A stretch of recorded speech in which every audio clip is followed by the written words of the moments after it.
आज का topper Hindustan copper बड़ा मूव देखने को मिल रहा है। काफी दिनों से रुका हुआ था स्टॉक और आज एकाएक आप देखें तो तकरीबन 8% की बड़ी तेजी देखने को मिली है। अब बहुत सारे कारण हैं इसके पीछे। दरअसल अगर आप देखें तो सबसे पहले कि चाइना में जो कॉपर का आउटपुट है इसमें गिरावट यहाँ पर देखने को मिली है और जो रिफाइंड कॉपर आउटपुट है इसमें फोरकास्ट किया जा रहा है कि अगस्त के अंत तक 1.05 मिलियन टन के आसपास देखने को मिलेगा और एक्सपेक्टेशन है कि पिछले साल के मुकाबले तकरीबन 3% की गिरावट यहाँ पर देखने को मिलेगी। लेकिन ध्यान रखिएगा कि अगस्त में आउटपुट अगर घट रहा है तो इससे पहले वाले महीने में भी, जुलाई में भी देखें तो तकरीबन पिछले साल के मुकाबले 3.18%, यानी डिमांड तो बहुत मजबूत है लेकिन आउटपुट घटता जा रहा है। साथ में अगर आप देखें तो जो फोरकास्ट यहाँ पर किया जा रहा है ये काफ़ी कम है। और एलएमई में दरअसल क्या हो रहा है ना कि जो स्टॉक पाइल है इसमें लगातार आपको गिरावट देखने को मिल रही है और जो प्राइजेज हैं इसमें फ्राइडे को सर्ज यहाँ पर आपको देखने को मिला। आज भी अंतर्राष्ट्रीय बाजार में देखें तो कॉपर की कीमतें बढ़ रही हैं और साथ में जो स्प्रेड्स हैं ये भी थोड़ी सी वाइडनिंग हो रही है और इनफैक्ट 42 कंसेक्यूटिव सेशंस ऐसे एलएमई में देखने को मिले जहां पर ये जो स्टॉक पाइल है ये लगातार घटा है और इनफैक्ट ये 2014 के बाद सबसे ज़्यादा लगातार एक कंसेक्यूटिव स्ट्रीक देखने को मिली। तो ये अपने आप में बता रही कि शॉर्टेज है सप्लाई की लेकिन डिमांड तो आपको बढ़िया देखने को मिल रही है। और जब जब कॉपर के प्राइसेस इंचअप करेंगे ना आपको ज़्यादा बड़ा आउट परफॉर्मेंस देखने को मिलेगा हिंदुस्तान कॉपर में।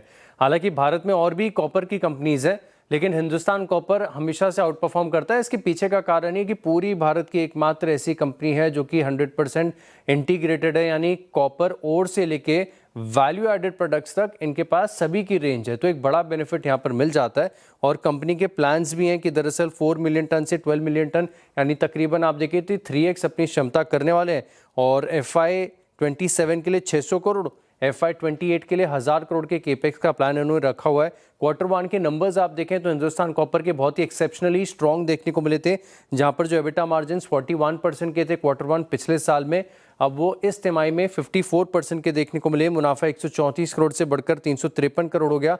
नंबर्स इससे बेहतर हो नहीं सकते और यही सब मार्केट को पसंद आ रहा है। जब जब कॉपर पर फोकस आएगा हिंदुस्तान कॉपर आउट परफॉर्म करेगा। जी कॉपर अगर आप देखें इस वक्त और कॉपर का इम्पैक्ट हिंदुस्तान कॉपर पे समझाया आपको आशीष ने कॉम्बिनेशन को।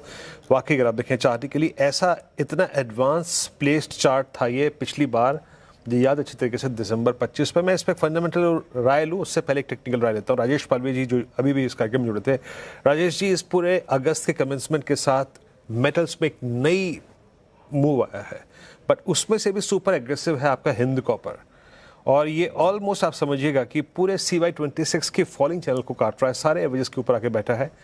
अगर मैं एक रीजनेबल यहाँ पर रिस्क लूँ, I mean value at risk, मान लीजिए यहाँ पर 5% रखना चाहता हूँ, मैं 25 रुपये का स्टॉप लॉस लेके बैठने को तैयार हूँ। ये हिंदुस्तान कॉपर का स्ट्रक्चर कैसे क्या कह रहा है आपको? तो वीरेन जी देखिए, ये लॉन्ग टर्म चार्ट पे भी स्टॉक में जिस तरीके से अब फॉर्मेशन बना है, अगर हम इसको मंथली और ईयरली चार्ट पे भी देखें तो स्टॉक अब अपने एक ऑल टाइम हाई ट्रेजेक्टरी की तरफ बढ़ते हुए दिख रहा है। और हमें लगता है यहाँ पे जिस तरीके की प्लेसिंग है अभी स्टॉक की, यहाँ पे हमें लगता है कि 600 रुपये तक तो ये अप मूव यहाँ से बन सकता है और 600 रुपये का अगर ये ब्रेकआउट कर लेता है तो फिर ये स्टॉक में हमें लगता है कि और तेजी यहाँ पे आगे आने वाले महीनों में देखने को मिल सकती है। बाय एंड एक्यूमुलेट की सलाह, स्टॉक में एक अच्छी स्ट्रेंथ यहाँ पे बनी है और हमें लगता है कि आज का मूव काफ़ी इंपॉर्टेंट रहेगा। आज की क्लोज इंपॉर्टेंट रहेगी। 570-75 के ऊपर अगर बंद हो जाता है तो स्टॉक में इमीडिएट टारगेट 600 का बन सकता है एंड देन पोजिशनली हमें लगता है इसमें 650 670 की भी अपसाइड आते हुए दिख सकती है। एट दिस मोमेंट 555 के आसपास के स्टॉप लॉस फॉलो करें। ओके चलिए।